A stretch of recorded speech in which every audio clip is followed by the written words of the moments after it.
कृष्ण राधे कृष्ण कृष्ण कृष्ण राधे राधे, राधे श्याम राधे श्यामा श्याम श्याम राधे राधे, राधे कृष्ण राधे कृष्ण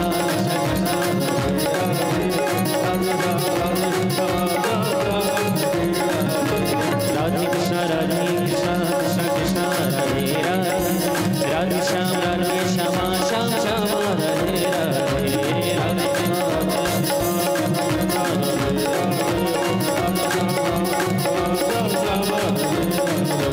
राधे श्याम राधे श्यामा श्याम श्याम राधे राधे, राधे श्याम राधे श्यामा श्याम श्याम राधे राधे, ओ राधे श्याम राधे श्यामा श्याम श्याम राधे राधे, श्याम श्याम राधे राधे, श्याम श्याम राधे राधे, श्याम श्याम राधे राधे।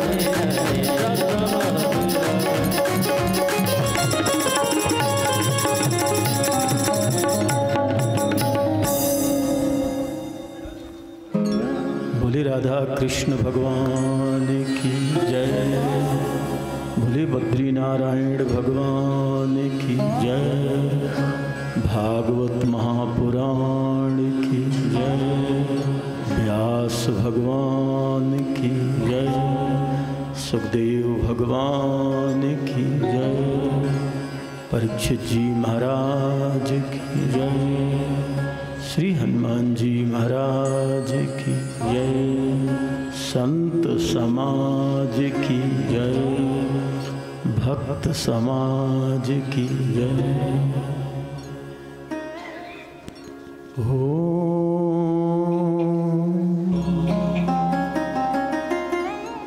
नमः पार्वती पतये हर हर महादेव।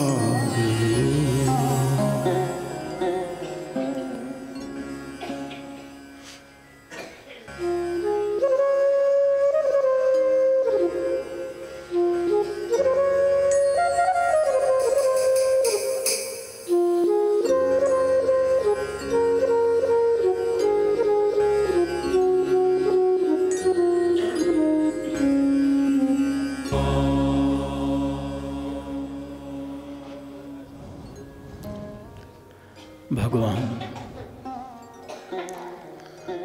श्री बद्री नारायण भगवान की महती अनुकंपा से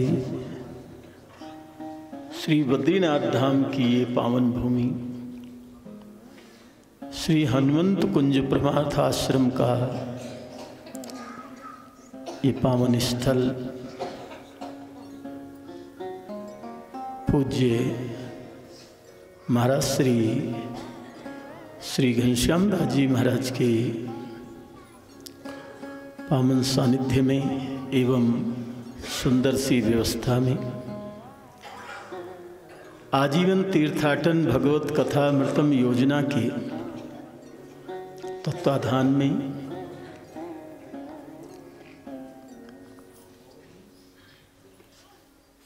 मुख्य यजमान परिवार और आपके परिवार के द्वारा मूल पाठ,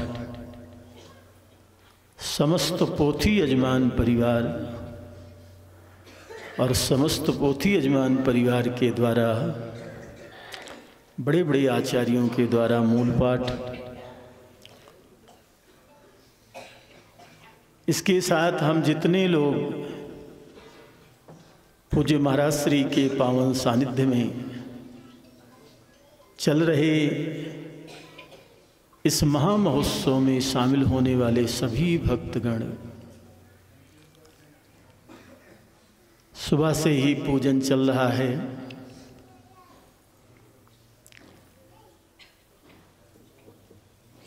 अभी हम आप सब मिलकर के भागवत जी की आरती बड़े बड़े आचार्यों के द्वारा भागवत जी का मूल पाठ और इसके साथ हम लोग भागवत के सप्तम दिवस की कथा का मंगल प्रारंभ कर रहे हैं।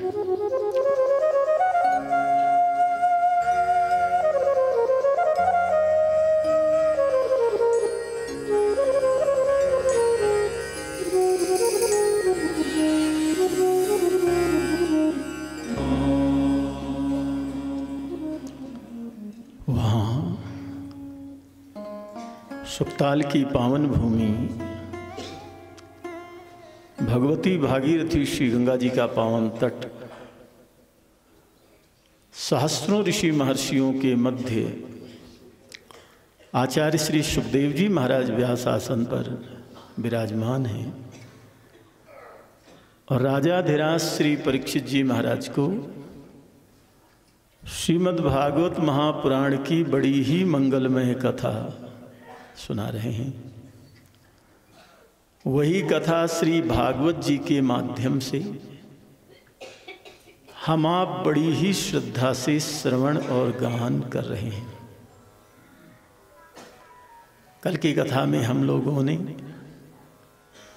द्वारिकाधीश भगवान श्री कृष्ण और महारानी रुक्मणी के मंगलमय विवाह की कथा का श्रवण किए और पूज्य महाराज श्री के सानिध्य में हम लोगों ने मिलकर के भगवान का बड़ा उत्सव महोत्सव बड़ी श्रद्धा से मनाया।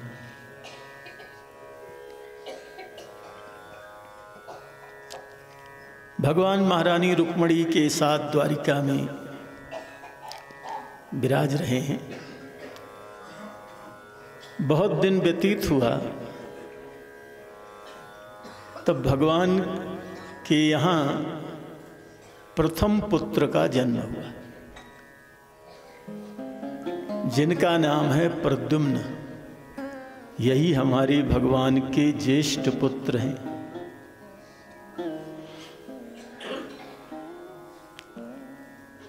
ये प्रद्युम्न जी कौन हैं? तो व्यास जी कहते हैं कि ये कामदेव के ही अवतार हैं। कामदेव भगवान शंकर की समाधि तोड़ने गया था, तो भगवान शंकर ने तीसरा नेत्र खोलकर देखा, कामदेव जलकर राख हो गए। कामदेव की पत्नी का नाम है रति। रोते बिलखते पहुंची तो भगवान शंकर ने उनको वरदान दिया, अभी नहीं, द्वापर युग में भगवान श्री कृष्ण का अवतार होगा और महारानी रुक्मणी के यहां तुम्हारे पति प्रथम पुत्र के रूप में जन्म लेंगे। वही श्री प्रद्युम्न जी महाराज जी का जन्म हुआ। प्रद्युम्न का मतलब क्या होता है? प्रद्युम्न का मतलब होता है जो स्वयं के प्रकाश से प्रकाशित है। प्रद्युम्न जी महाराज बहुत बड़े कर्म योगी हैं। जैसे रामायण में स्वयं प्रभा है। स्वयं प्रभा का मतलब क्या होता है? जिसकी स्वयं की तपस्या है। भाई पति डॉक्टर हैं, पत्नी ने तो कोई MBBS किया नहीं है, फिर भी लोग डॉक्टरानी जी बोलते हैं, तो ये स्वयं प्रभा नहीं है। स्वयं प्रभा तो तब होगी जब पति भी MBBS हो और पत्नी भी MBBS हो। बोले वो डॉक्टर साहब की वजह से डॉक्टरानी नहीं कहला रही हैं, वो तो स्वयं भी डॉक्टर हैं। ऐसे ही प्रद्युम्न ये द्वारिकाधीश के पुत्र हैं, इसी वजह से जाने जाते थे, ऐसा नहीं। इनका स्वयं का ही बहुत पराक्रम था। किसी युद्ध में जब ये खड़े हुए जाकर के, तो लोग पहले ही जानते थे कि विजय श्री तो प्रद्युम्न के पास ही जाएगी। इतने बड़े ये पराक्रमी थे, भगवान के ज्येष्ठ पुत्र हैं। व्यास जी के शब्दों में सुनिए।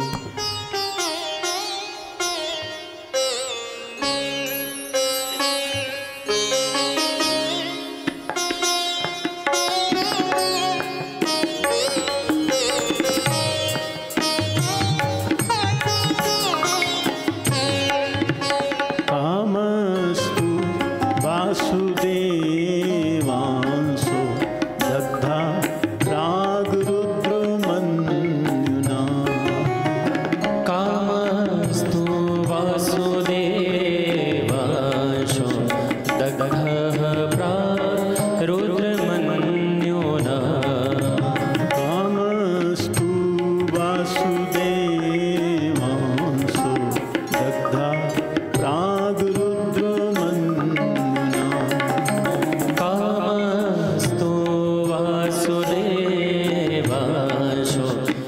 दग्धः प्रारुद्रमन्युना देहोपपत्तये भूयः त्वमेव प्रत्यपाद्यत। देहोपपत्तये भूयः त्वमेव प्रत्यपाद्यत।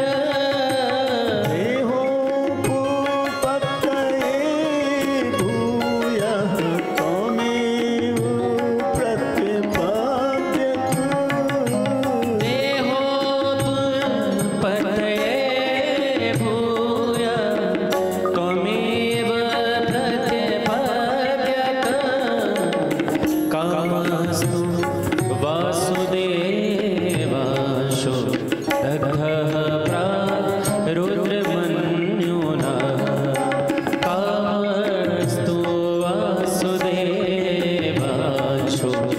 दग्धः प्रारुद्रमन्युना दग्धः प्रारुद्रमन्युना दग्धः प्रारुद्रमन्युना।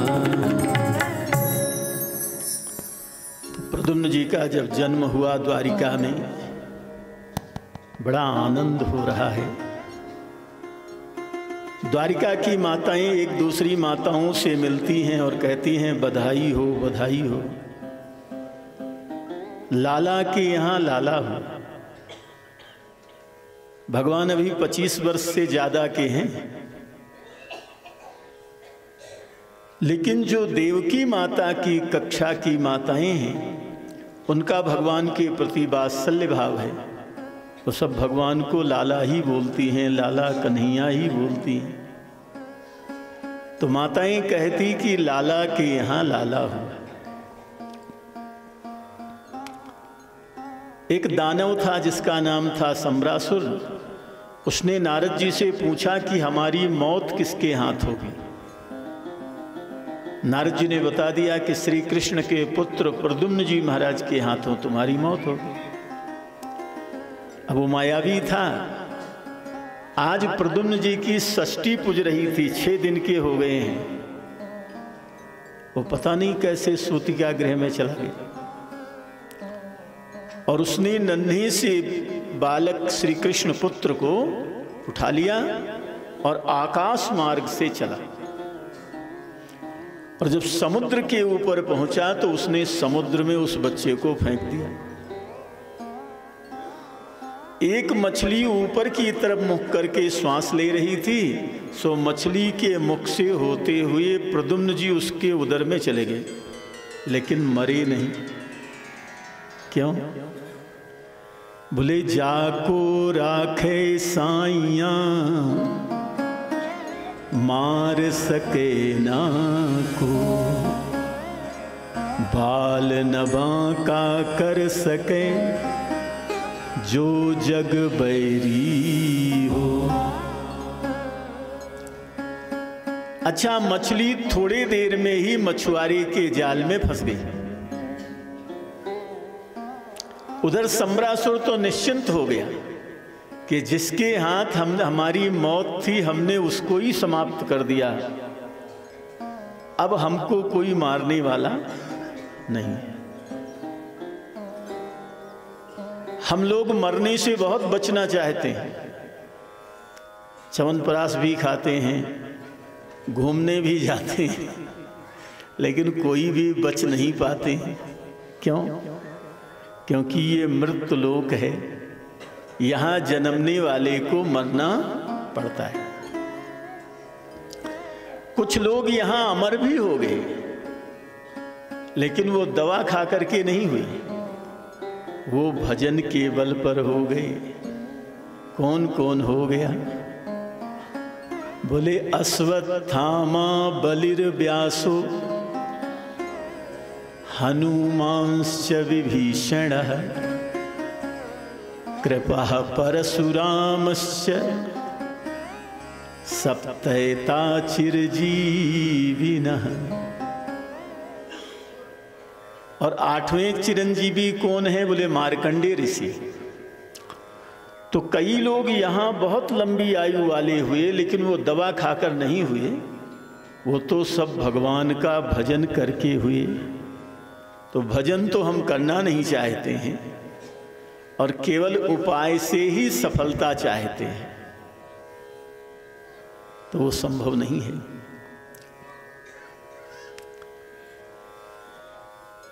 अब उस मछुआरे ने उस मछली को ले जाकर के सम्बरासुर के यहां ही दे दी, और सम्बरासुर के रसोई के सेवकों ने जब उसका उदर भेदन किया तो उसमें सुंदर मनुष्य का बालक मिला मछली के गर्भ में जीवित। तो सम्बरासुर की पाकशाला की अध्यक्षा हैं जिनका नाम है विद्यावती, उनका एक नाम मायावती भी है। ये कौन है? बोले यही कामदेव की पत्नी रति हैं। फिर यहां कैसे पहुंच गई? कहते हैं एक ही समय में एक ही जंगल में एक तरफ विद्यावती तपस्या कर रही थी और दूसरी तरफ सम्बरासुर तपस्या कर रहा था। भगवान शंकर वरदान देने पहुंचे तो सम्बरासुर से कहा कि वरदान मांग लो। सम्बरासुर ने वरदान मांगा कि हमको रति देवी प्राप्त हो जाए, कामदेव की पत्नी हमको प्राप्त हो जाए। भगवान शंकर ने तथास्तु कह दिया। अब भगवान शंकर वहां से रति देवी के सामने प्रकट हुए, वरदान मांगो। रति देवी ने वरदान मांगा कि मैं अपने पति कामदेव को पुनः प्राप्त कर लूं। भगवान शंकर ने कहा तथास्तु। तो रति देवी ने कहा केवल वरदान ही देते हो, ध्यान भी रखते हो आप? भगवान शंकर ने कहा क्या हुआ? बोले उस राक्षस को वरदान दे दिया कि मैं उसको प्राप्त हो जाऊं, और मुझको वरदान दे दिया कि मैं अपने पति को प्राप्त कर लूं। तो भगवान शंकर ने कहा कि कोई तपस्या करता है तो वरदान मुझको देना पड़ता है, लेकिन मैं तुम्हें एक विद्या सिखा दे रहा हूं, वो तुम्हें प्राप्त तो कर लेगा लेकिन तुम्हारा कभी स्पर्श भी नहीं कर पाएगा। ऐसा कह करके भगवान शंकर ने विद्यावती रति देवी को विद्या सिखा दिया। वरदान के अनुसार विद्यावती रति देवी सम्बरासुर के यहां पहुंच गई, लेकिन उस भगवान शंकर की विद्या के अनुसार सम्बरासुर ने उनका स्पर्श भी नहीं किया। वो पाकशाला की अध्यक्षा है। अब नन्हा सा बालक उनको मिल गया तो देवलोक की देवी हैं, इसलिए उसका लालन पालन कर रही। एक दिन नारद जी मिल गए तो नारद जी ने कहा देवी विद्यावती ये मालूम है ये बच्चा किसका है? अरे विद्यावती ने कहा हमको कुछ पता नहीं, मछली के गर्भ से निकला, हम तो मानवता बस लालन पालन कर रहे हैं। तब नारद जी ने सारी कहानी विद्यावती को सुना दिया। अब विद्यावती जी अच्छा अच्छा रसायन खिला रही हैं और प्रद्युम्न जी महाराज धीरे धीरे बड़े हो रहे हैं, और सम्बरासुर वहां निश्चिंत है कि अब जिसके हाथ हमारी मौत थी हमने उसको ही खत्म कर दिया, अब हमको कोई मार नहीं पाएगा। लेकिन उसको पता नहीं है उसकी मौत उसके घर में ही पल रही है, क्योंकि तुलसी जसी भवितव्यता तैसी मिले सहा, आप न आवे ताही पही ताही तहां ले जा। जो विधि ने लिख दिए छठे भाल के अंक, राई घटे न तिल बढ़े रहु रे जीव निसंग। अच्छा प्रद्युम्न जी बड़े हो गए तो एक दिन विद्यावती ने बहुत विनोद कर दिया उनसे, बड़ा हंसी मजाक कर दिया। तो प्रद्युम्न जी ये जानते थे कि ये हमारी माँ है, बड़े बचपन से प्रद्युम्न जी उसके पास ही रहे विद्यावती के। तो प्रद्युम्न जी कहने लगे, मातृभाव मतिक्रम्य वर्तसे कामिनी था। आप तो आज सारी मर्यादा ही तोड़ दिया आपने। आप तो ऐसे हंसी विनोद कर रहे हैं जैसे पति पत्नी हंसी विनोद कर रहे हों। तो रति देवी ने बताया विद्यावती ने कि सच्ची बात यह है कि हम पति पत्नी ही हैं। और नारद जी ने जो कथा बताया था वो सब विद्यावती ने प्रद्युम्न जी को बता दिया। अब प्रद्युम्न जी को सब याद हो गया। प्रद्युम्न जी ने कहा, इस प्रसंग को व्यास जी के शब्दों में सुनिए।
और भागवत में लिखा है, प्रद्युम्न जी ने विद्यावती से कहा कि अब यहां से हम लोग चलेंगे कैसे?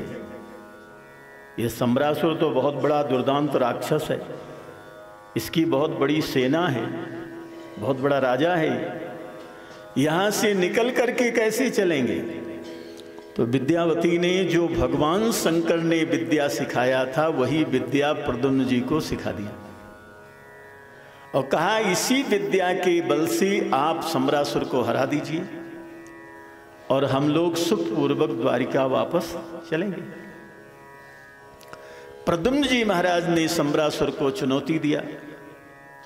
बड़ा घमासान युद्ध हुआ, लेकिन प्रद्युम्न जी ने ऐसा राक्षसों का संहार किया कि जैसे लगा कि भगवान कृष्ण ही उतर गए, क्योंकि प्रद्युम्न भी भगवान ही हैं। जैसे त्रेता में भगवान 4 रूपों में अवतार लिए, राम लक्ष्मण भरत शत्रुघ्न, ऐसे द्वापर में भी भगवान 4 रूपों में अवतार लिए, श्री कृष्ण, बलराम, प्रद्युम्न और अनिरुद्ध। ये 4 रूप में भगवान ही हैं। अपनी देवी विद्यावती के साथ श्री प्रद्युम्न जी महाराज आकाश मार्ग से होकर के द्वारिका के महल में उतरे। तो कई लोग पूछते हैं कि पहले भी हेलीकॉप्टर था क्या? तो हम उनसे कहते हैं कि आंगन में कोई हवाई जहाज उतरेगा? आंगन में तो हेलीकॉप्टर ही उतरेगा। द्वापर में ही नहीं, त्रेता में भी पुष्पक विमान तो था ही, उड़ते थे रामराज जी विमान किसी दिन। तो ये उत्थान और पतन ये अनादि काल से चल रहा है, कभी विकास होता है, कभी ह्रास हो जाता है, ये संसार का क्रम है। अब प्रद्युम्न जी देखने में बिल्कुल भगवान कृष्ण जैसा लगते हैं, क्योंकि पिता की आत्मा ही पुत्र के रूप में जन्म लेती है, इसलिए देखने में बिल्कुल श्री कृष्ण जैसे लगते हैं। वैसे घुंघराली अलकें, अलकावलियां उनकी, वैसा ही सांवला स्वरूप, वैसी ही आजान बाहु। प्रद्युम्न जी का स्वरूप इतना ज्यादा भगवान से मिलता है कि दूसरे को तो छोड़ो, सुखदेव जी कहते हैं भगवान श्री कृष्ण की स्वयं की जितनी भी महारानियां थी, ये समझ करके कि भगवान ही आ गए, यत्र तत्र छुपने लगी। लेकिन प्रद्युम्न जी को देख करके महारानी रुक्मणी को आज के 20 वर्ष पहले सूतिका गृह में जो बालक गायब हो गया था, सूतिका गृह से उसकी याद आ गई। और रुक्मणी देवी विचार करती हैं कि वो बालक कहीं भी जीवित होगा तो इतना बड़ा हो गया होगा। कहते हैं उनके आंचल से स्वतः ही दूध टपकने लगा प्रद्युम्न जी को देख करके। थोड़ी देर में सबको पता लग गया कि ये भगवान नहीं है, लेकिन ये भगवान जैसा कौन है, जरा सा अंतर नहीं है। ये हमारे ठाकुर जैसा कौन है।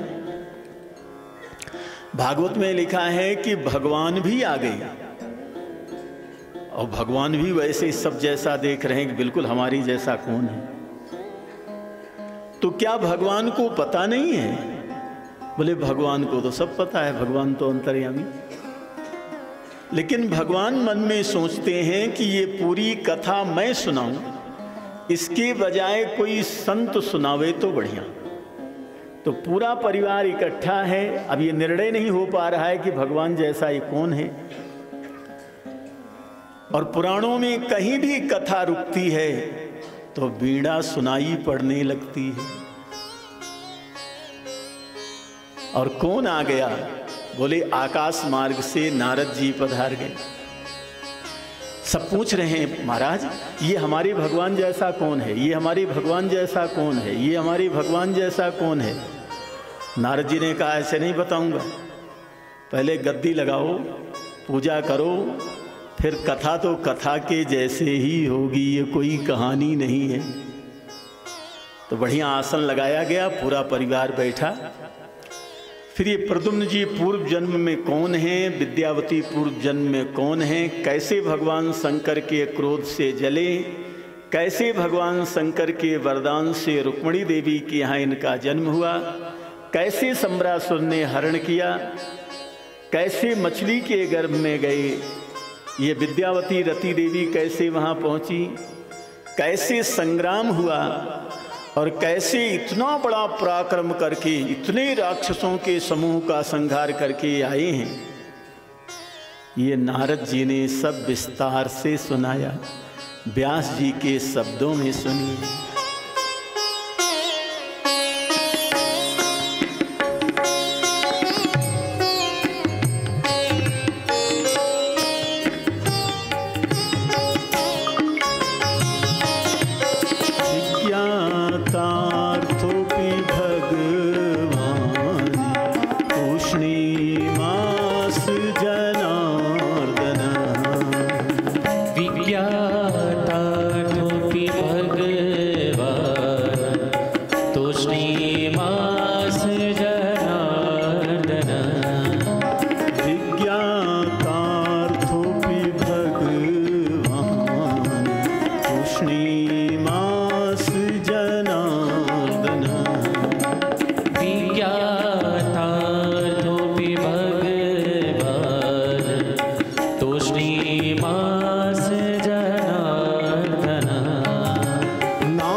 सर्वं संबराहरणादिकं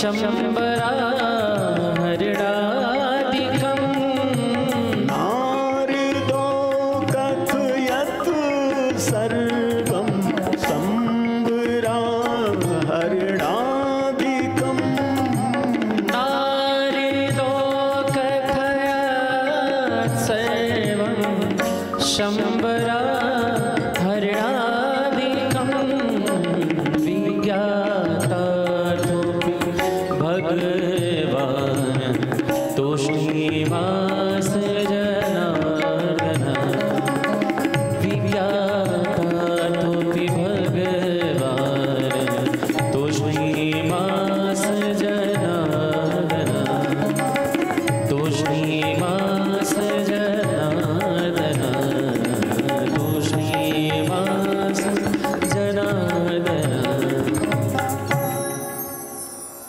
अब इस कथा का एक आध्यात्मिक भाव है।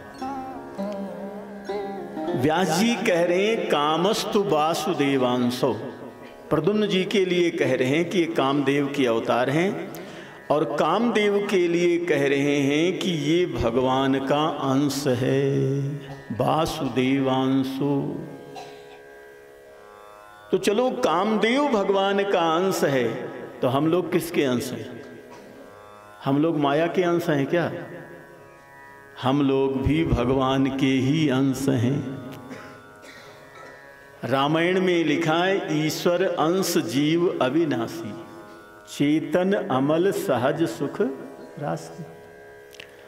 गीता जी में भगवान स्वयं कह रहे हैं ममैवांशो जीव लोके जीवभूत सनातन। हम लोग भी भगवान के अंश हैं। भगवान सच्चिदानंद हैं और हम लोग सच्चिदानंद भगवान के अंश हैं। भगवान सतघन हैं, हम लोग सदांश हैं। भगवान चिद घन हैं, हम लोग चिदांश हैं। भगवान आनंद घन हैं और हम लोग आनंद के अंश हैं। हम भगवान के अंश हैं लेकिन दुखी हैं, इसका क्या कारण है? आप किसी से भी चर्चा करो, ऐसे तो कोई बताता नहीं है। चाहे अस्पताल से ही आ रहे हों और डॉक्टर ने कहा हो कि ठीक नहीं हो सकते हैं, महीना 2 महीना कि आप मेहमान हैं, जो खाना हो खाओ, लेकिन फिर भी रास्ते में कोई पूछता है कि कैसे है, तो कहते हैं बिल्कुल राजी, बहुत बढ़िया। अब वो पूछे कैसे हो और पूरी डॉक्टर वाला कागज उसको दिखावें, आधा घंटा उसको खराब करें तो सोचेगा पूछना गलत हो गया। वो भी इसी भावना से पूछता है कि 1 सेकंड में मैं कहूँगा कैसे हो, वो कहेगा मजा बढ़िया, कोई तकलीफ नहीं। इसीलिए लोग पूछते। कई लोगों से मैं कहता हूँ कि देखो आपके 4 पुत्र हैं, 4 पुत्र वधुएं हैं, सभी के बच्चे हैं, सब कुछ आनंद है आपके, तो वो क्या कहते हैं हमसे मालूम है? वो कहते हैं लेकिन दुख भी बहुत ज़्यादा है। सुख दिखाई पड़ रहा है लेकिन दुख दिखाई नहीं पड़ रहा है। ऐसा कहने वालों की संख्या बहुत ज़्यादा है। हम आप भगवान के अंश हैं, आनंद के अंश हैं, लेकिन सब दुखी हैं। इसका कारण क्या है? बोले इसका कारण ये है कि अंश तो हम भगवान के हैं लेकिन अपने को जोड़ माया से रखे हैं, और चिंतन भी माया का करते हैं, भगवान का नहीं करते हैं। माला लेकर बैठते हैं तो भी नाम तो भगवान का और चिंतन माया का। अच्छा, चाहना भी हम माया की ही कर रहे हैं, और कभी हमारी चाह पूरी होती नहीं और हमें कभी शांति मिलती नहीं। हमसे कई लोग कहते हैं कि शांति आ जाए जीवन में, क्या उपाय है? हम उनसे कहते हैं कोई दिन आपके जीवन में आवे कि आपकी सारी इच्छा समाप्त हो जाए, कुछ चाहिए ही नहीं, तो आप संतों के संत हैं और महात्माओं के भी महात्मा बन जाएंगे। उसी दिन आपको अखंड शांति प्राप्त हो जाएगी, जिस दिन आपको कुछ चाहिए नहीं। अच्छा, हम जो चाहते हैं अगर वो मिल गया तो क्या गारंटी है कि दूसरी चाह पैदा नहीं होगी? और दूसरी वाली भी पूरी हो गई तो क्या गारंटी है कि तीसरी चाह पैदा नहीं होगी? और हमारी चाह का कभी अंत आता नहीं और हमें कभी शांति मिलती नहीं। बहुत ध्यान से सुनना। ऐसी भी कोई चाह है क्या कि समस्त चाह का अंत हो जाए? ऐसी भी कोई कामना है क्या, ऐसी भी कोई इच्छा है क्या कि समस्त कामनाओं की, समस्त इच्छाओं की अंत हो जाए और हमारे जीवन में शांति आ जाए? बोले हाँ, वो है भगवत प्राप्ति की कामना। राम चरण बारिज जब देखूं, तब निज जन्म सुफल करी लेखूं। जो स्वरूप बस शिव मन माही, जहि कारण मुनि जतन कराही। जो भुसुंडी मन मानस हंसा, अगम निगम जहि करत प्रशंसा। देखहि हम स्वरूप भरी लोचन, करहूं कृपा प्रणतारती मोचन। अब हम लोग एक कीर्तन करेंगे, फिर आगे कथा बड़ी श्रद्धा से सुनेंगे।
कठपुतली तेरे हाथ की, हम कठपुतली तेरे हाथ की, हम कठपुतली तेरे हाथ की, तेरे हाथ की, तेरे हाथ की, तेरे हाथ की, तेरे हाथ की, हम कठपुतली तेरे हाथ की, हम कठपुतली तेरे हाथ की, जैसे चाहे न चाले मुरलिया वाले, जैसे चाहे न चाले मुरलिया वाले, जीवन है तेरे हवाले मुरलिया वाले, जीवन है तेरे हवाले मुरलिया वाले।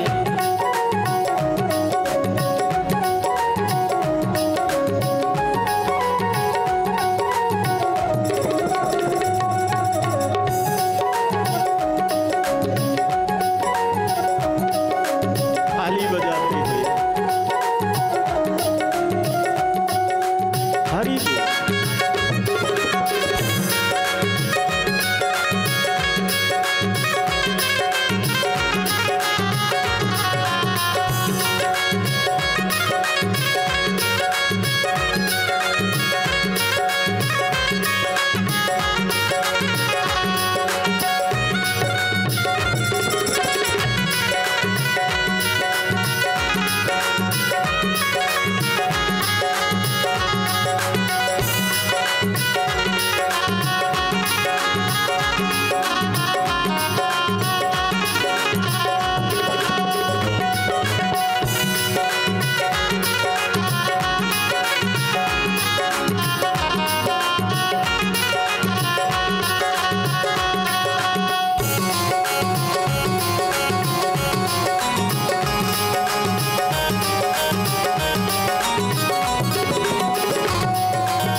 हम हैं मुरली तेरे हाथ की, हम हैं मुरली तेरे हाथ की, हम हैं मुरली तेरे हाथ की, हम हैं मुरली तेरे हाथ की, तेरे हाथ की, तेरे हाथ की, तेरे हाथ की, तेरे हाथ की, हम हैं मुरली तेरे हाथ की, हम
जीवन है तेरे हवाले मोरिया मोरिया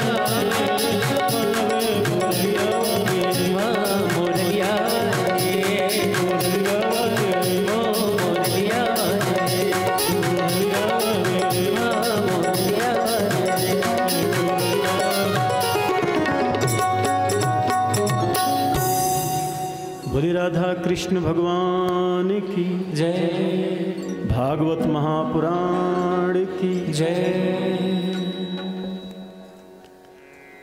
राजा परीक्षित ने कहा, गुरुजी अभी अभी आपने कथा में सुनाया कि प्रद्युम्न जी महाराज का सम्रासुर ने हरण किया।